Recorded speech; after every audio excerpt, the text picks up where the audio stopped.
Philip Bergner tapped his foot impatiently. His birthday was just days away. He loved his friends dearly. Michael, CJ, Brandon, and Julian always made his birthday special. This year felt different, though. A nervous excitement buzzed beneath his skin. He just knew they were planning something big. His phone buzzed, a message from Michael. "Meet us at the park, 10 a.m. Don't be late." Philip grinned. This was it. He practically vibrated with anticipation. His friends were the best. He couldn't wait to see what they had in store. He practically sprinted to the park, his heart pounding. He spotted them by the old oak tree. They were huddled together, talking in hushed tones. "Hey, guys!" Philip called out, his voice breathless with excitement. Their heads snapped up, their faces broke into wide smiles. Whatever they were planning, it was big. Philip could tell. He wouldn't be disappointed.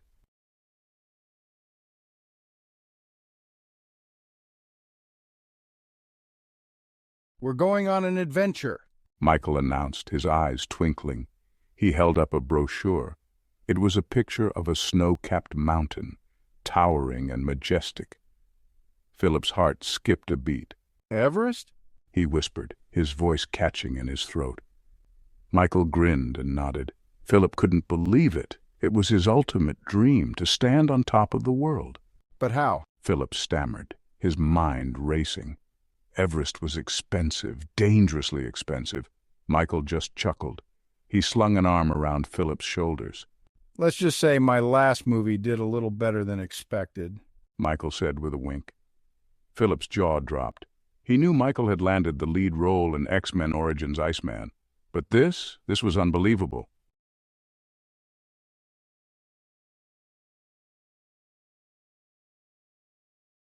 The days leading up to the trip were a blur. Philip devoured every book and documentary he could find on Everest. He meticulously researched gear, routes, and acclimatization techniques. He wanted to be prepared. He lay awake at night staring at the ceiling. His mind raced with images of the climb ahead. The biting wind, the crunch of snow beneath his boots, the thin air, and finally, the breathtaking view from the summit. He was going to conquer Everest. He was going to achieve his lifelong dream, and he was going to do it with his best friends by his side. He couldn't imagine anything more perfect.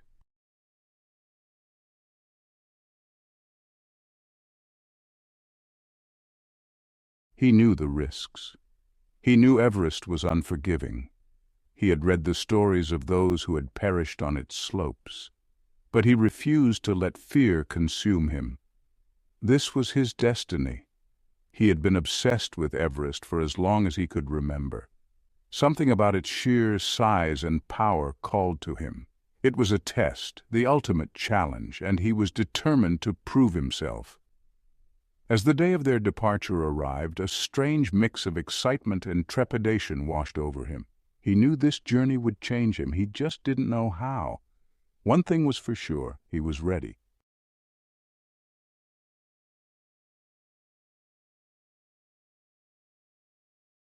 The roar of the helicopter blades was deafening. Philip held his breath as they touched down at base camp.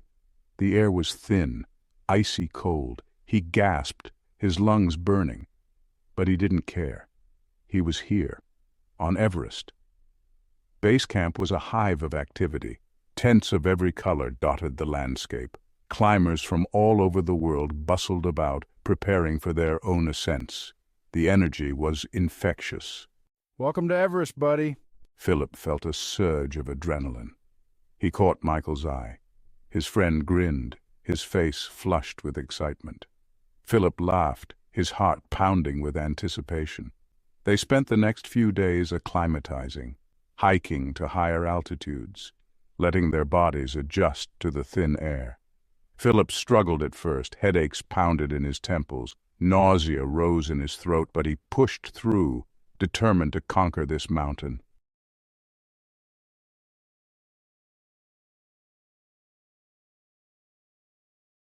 As the days turned into nights, Philip found his rhythm. The headaches subsided. His breathing grew easier. He marveled at the sheer beauty of their surroundings, the towering peaks, the pristine snow, the vast, endless sky.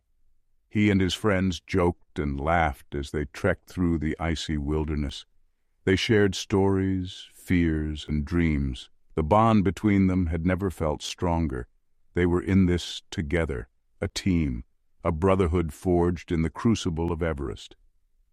One evening, huddled around a flickering camp stove, Michael raised his mug. To Philip, may this be your most unforgettable birthday ever. The others echoed his toast, their voices filled with warmth and affection. Philip smiled, his heart full. He wouldn't forget this moment, or this trip, ever. He was living his dream, and it was even more incredible than he had ever imagined.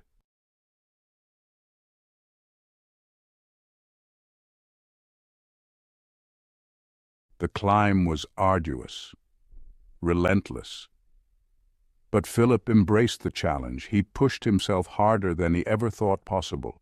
His body ached, his muscles screamed for mercy, but his spirit soared. He was awestruck by the raw power of the mountain, the way the wind howled through the crevices, like the voice of Everest itself, the way the sunlight glinted off the ice, creating a dazzling spectacle of light and shadow. He felt a profound connection to this place, a sense of belonging he had never experienced before. It was as if the mountain itself was calling to him, testing his limits, pushing him to his very edge, and he wouldn't have it any other way.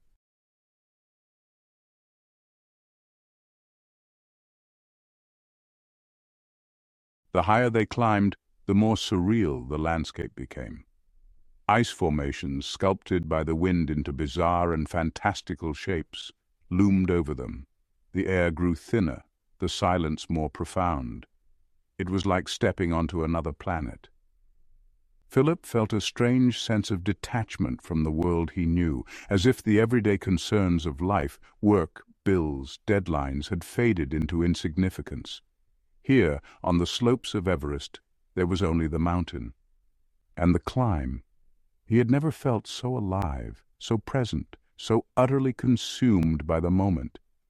He understood now why climbers risked everything to conquer this peak.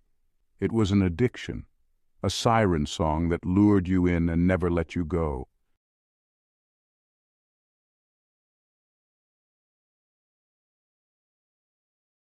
As they ascended into the death zone, a palpable tension settled over the group. The air was razor-thin, each breath a struggle. The temperature plummeted. The once jovial banter dwindled to exhausted silence. Julian, always the quiet one, grew increasingly withdrawn. He lagged behind, his gaze darting nervously around the desolate landscape. Philip noticed his friend's unease. You okay, Juju? He asked, his voice strained.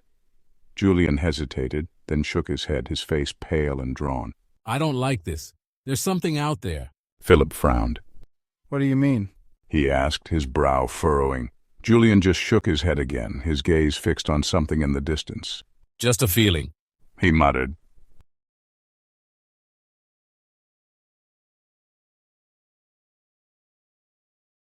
Philip followed Julian's gaze.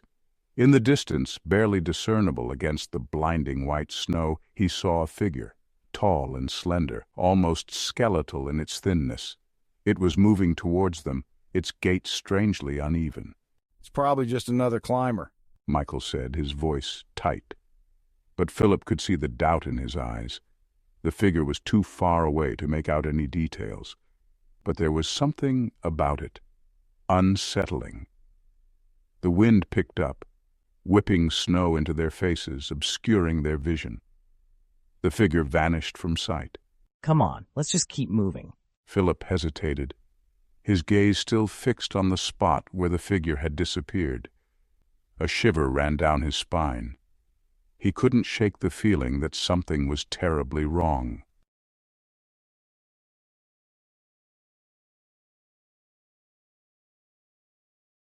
We need to go back. That thing, it wasn't right.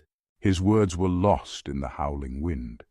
The others, focused on the treacherous path ahead, barely seemed to hear him. Julian, relax. It was probably just another climber. We're all a bit on edge up here. But even CJ's usually confident tone wavered. The encounter had shaken them all. Philip, torn between his friend's fear and his own desire to push forward, tried to rationalize the situation. Maybe Julian's right. We could set up camp, wait for better visibility. Julian, his face pale and etched with terror, didn't wait for a response. He turned, his backpack feeling unbearably heavy, and started back down the trail. I'm going back to base camp. I'll wait for you there. And with that he was gone, swallowed by the blinding whiteness.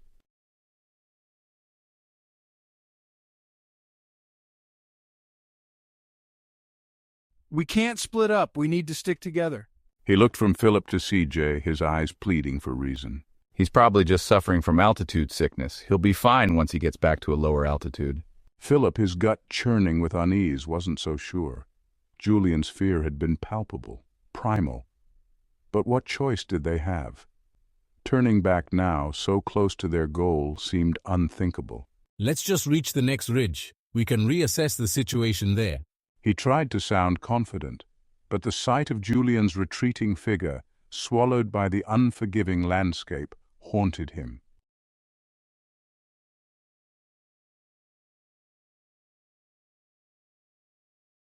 The wind howled like a banshee, biting through their layers of clothing. Each step was an act of sheer will, their lungs burning with the effort.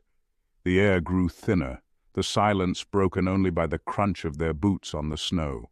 Did you see that? Brandon, his face pale and drawn, suddenly stumbled. Philip, his senses on high alert, spun around. For a fleeting moment he thought he saw it again. A flicker of movement at the edge of his vision, a grotesque silhouette against the blinding white. Before he could get a better look, a gust of wind whipped across the mountain face, obscuring his view. When it died down, there was nothing but the endless expanse of snow and ice.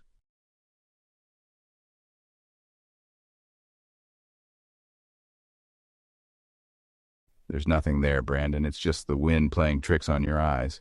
But even as he spoke, a cold dread settled in his gut. He couldn't shake the feeling that they were being watched. Suddenly, a blood-curdling scream shattered the silence.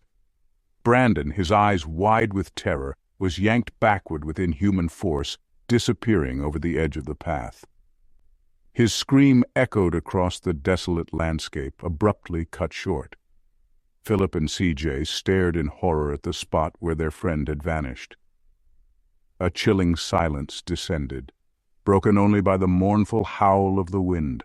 Then a new sound reached their ears, a low, guttural growl emanating from the abyss below. It was a sound that spoke of primal hunger and unspeakable horror.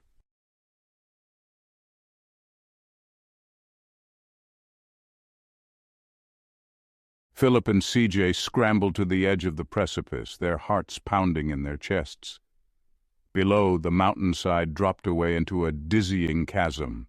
Snow swirled in the abyss, obscuring the depths. Brandon! Philip screamed, his voice raw with terror. But there was no answer, only the echoing silence and that chilling growl, growing fainter as if retreating into the bowels of the mountain. CJ, his face ashen, stared down into the abyss, his breath catching in his throat. He had heard the stories, the whispers of something sinister that lurked on the slopes of Everest, preying on the weak and the foolish. He had dismissed them as folklore, tales to scare children. Now, staring into the abyss, he knew the truth. The stories were real, and they were living them.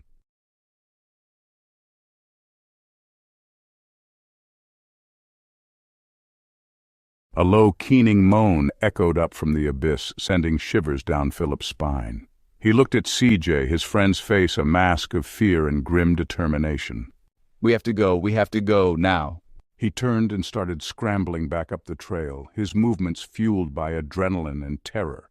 Philip hesitated for a moment, his gaze drawn back to the edge of the precipice. He couldn't leave Brandon. He had to. A blood-curdling shriek ripped through the air, yanking Philip back to reality. He spun around to see CJ, his back arched at an unnatural angle, being lifted off the ground by an unseen force. His face contorted in a silent scream, his eyes wide with unspeakable terror. Then, with a sickening crunch, CJ's body went limp, his lifeless eyes staring vacantly at the unforgiving sky, and for the first time, Philip saw it.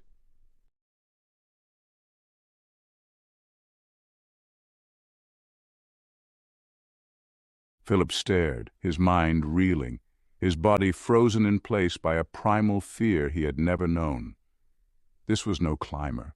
This was something else, something monstrous, something that haunted the nightmares of men. The creature turned its head, its gaze fixing on Philip. There was no intelligence in those eyes, only a raw, animalistic hunger. A low growl rumbled in its chest, a sound that seemed to shake the very mountain to its core. And in that moment, Philip knew. This was what had taken Brandon. This was what had killed CJ, and it was coming for him next. It stood at the edge of the precipice, silhouetted against the blinding white, a gaunt, emaciated figure, its skin stretched taut over bones, its limbs impossibly long and spindly. Its head was hairless, its face a grotesque parody of human features, a gaping maw filled with needle-like teeth, eyes that burned with a cold, predatory hunger.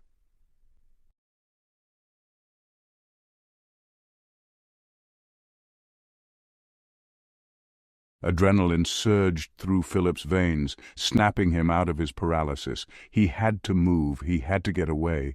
But where?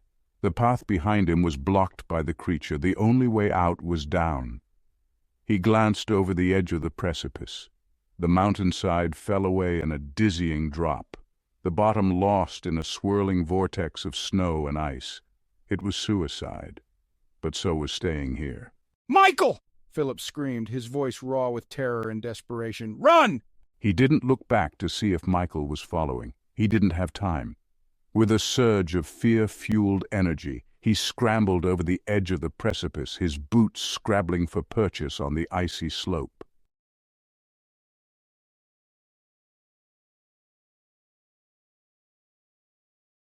The world became a blur of white and gray as Philip tumbled down the mountainside. He bounced and rolled, his body slammed against unforgiving ice and rock. Pain shot through him, but he couldn't stop. He couldn't let it catch him. He risked a glance over his shoulder. The creature was silhouetted against the sky, its long limbs propelling it down the slope with impossible speed. It was gaining on him. Then, through the roar of the wind and the pounding of his own blood in his ears, he heard Michael's voice. "Go, Philip!" Michael screamed, his voice barely audible above the maelstrom. "I'll hold it off! Run!" Philip looked back to see Michael standing on a narrow ledge, his ice axe raised in a defiant gesture. He was buying Philip time to escape.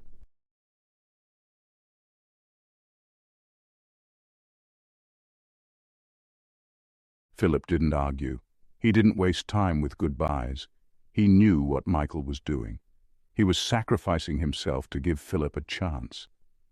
A slim chance, but a chance nonetheless. He turned and threw himself down the mountainside, his descent fueled by a potent mix of grief, terror, and adrenaline. He didn't know how long he tumbled, how far he fell. Time seemed to lose all meaning as he spun and bounced, his body battered and bruised. Finally, he slammed into something solid, his world exploding in a burst of white-hot pain. He lay there, gasping for breath, his vision blurred, his body a symphony of agony. He didn't know if he was alive or dead. He didn't care.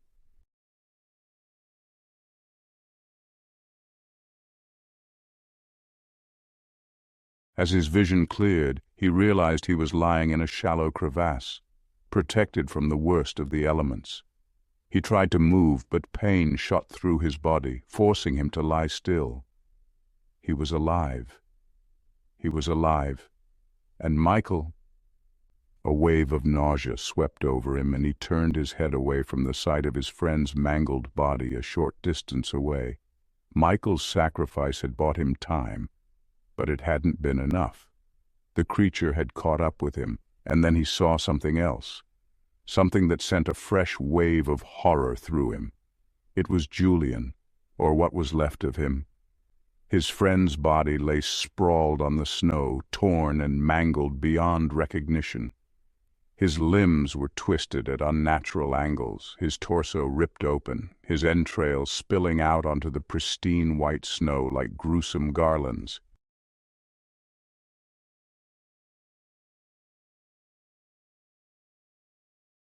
Philip retched, bile burning his throat.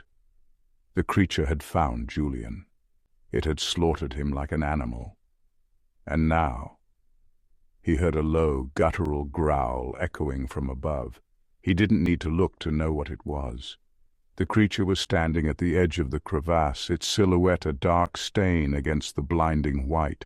It was staring down at him, its eyes burning with a cold, predatory hunger. Philip closed his eyes, tears freezing on his cheeks. There was no escape. The creature had won. It had taken his friends, and now it would take him. He was alone, broken, and utterly defeated. As the creature began its descent into the crevasse, its claws scraping against the ice, Philip made peace with his fate. He would join his friends in the cold embrace of the mountain, and the world would never know their story.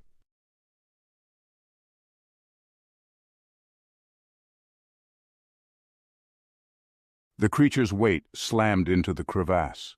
Snow and ice rained down on Philip. He squeezed his eyes shut, bracing for the killing blow, but it never came. He opened his eyes, a sliver. The creature was gone. Had it fallen? Impossible. It moved with an unnatural agility, defying gravity and logic. Had it abandoned him? No. That made even less sense. He tried to push himself up, ignoring the searing pain that shot through his broken body. He had to see, to understand. He scrambled to the edge of the crevasse, his breath catching in ragged gasps. Below, the chasm plunged into darkness, the bottom lost in shadow and swirling snow. There was no sign of the creature. It was as if it had vanished into thin air.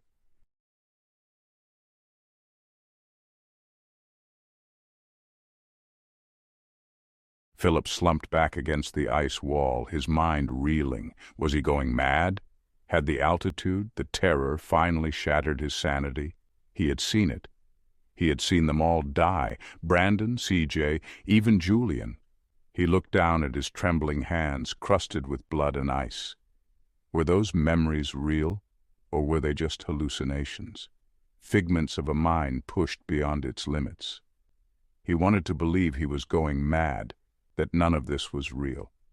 But deep down a chilling certainty settled over him. This was no delusion. The creature was real, and it was still out there, hunting him. He was alone, injured, hunted by something he couldn't understand, couldn't fight. Despair threatened to engulf him, but he clung to a shred of hope. He had to escape this mountain. He had to survive, for Michael, for CJ, for Julian, for himself.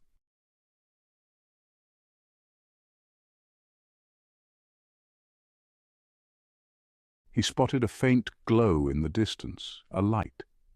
Could it be? Was it possible that someone else was out here?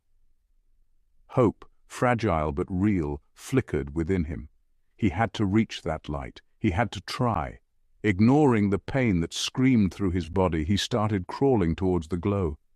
Each movement was agony, each breath a struggle against the thin, frigid air. But he pushed on, driven by a desperate hope that was quickly turning into his only lifeline. As he drew closer, the light grew stronger, revealing the outline of a structure, a small, abandoned research station half buried in snow. A wave of relief washed over him. Shelter, maybe even supplies. He dragged himself towards the station, his heart pounding in his chest. He had found a way out. He was going to live. He reached the station's entrance, a heavy metal door crusted with ice. He fumbled for a handle, his frozen fingers slipping against the metal. He slammed his shoulder against the door, but it wouldn't budge. A low growl, barely audible over the wind, sent a chill down his spine. The creature stood silhouetted against the snow-covered peaks. He was trapped. There was nowhere left to run.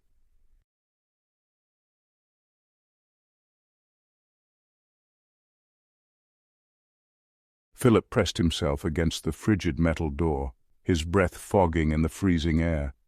The creature's stench, a putrid mix of decay and something else, something alien, filled his nostrils. He squeezed his eyes shut, willing himself to disappear. The growl rumbled closer, vibrating through the metal door, resonating in Philip's bones. He slid down, his back scraping against the rough surface. His injured leg throbbed in time with his pounding heart. He was trapped, broken, a rabbit caught in the stare of a wolf. He could feel the creature's anticipation, its patience. It had him right where it wanted him. His fingers, numb with cold and fear, scrabbled against the metal, searching for a way out. A miracle. He knew it was futile. There was no escape. This was it. This was how it ended. Alone, forgotten, another victim claimed by the mountain.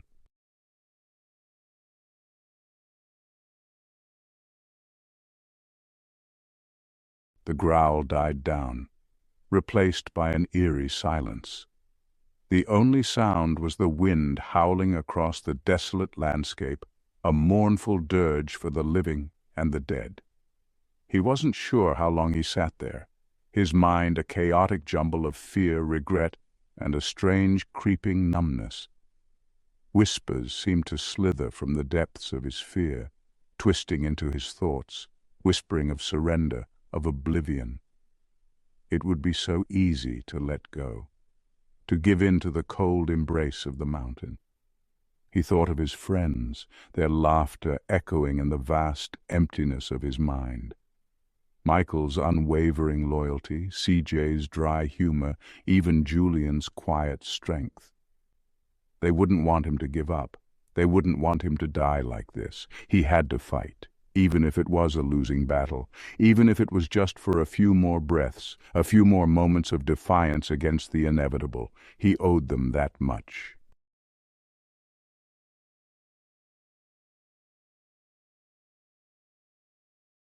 He opened his eyes, forcing himself to focus. He had to think, had to plan. There had to be a way out.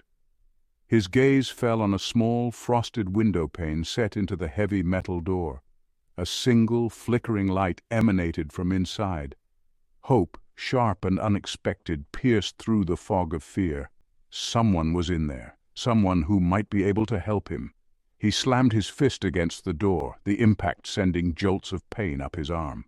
"Help, please! Someone help me!" He hammered on the door again and again, his knuckles raw and bleeding. He had to reach them. He had to make them understand.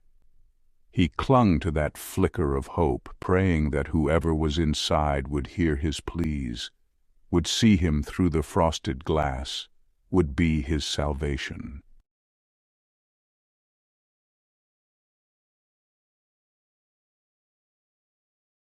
The metal door swung open with a groan. Philip fell forward, his strength spent. He looked up, his vision blurry with tears and exhaustion. A figure stood silhouetted against the warm light spilling out from within. A tall, gaunt figure, its skin stretched taut over bones, its limbs impossibly long and spindly. Its head was hairless, its face a grotesque parody of human features. A scream died in Philip's throat. It was staring down at him, its reflection leering back at him from the frosted window pane. He had been so focused on the light, on the hope of rescue, that he hadn't heard it. Hadn't heard it move, hadn't heard it circle around, hadn't heard it come up behind him. He had been so close. He had allowed himself a flicker of hope, only to have it snuffed out in the most cruel and terrifying way imaginable. The creature reached down, its long skeletal fingers closing around Philip's throat. Its touch was icy cold, sending a jolt of pain and terror through him. He looked into its eyes, those empty black pits, and saw his own reflection staring back at him. It was the last thing he ever saw. The creature lifted him effortlessly, Philip's legs dangling uselessly in the air. The wind howled around them, a mournful symphony for a life cut short. The creature, its prize secured, melted back into the blinding whiteness.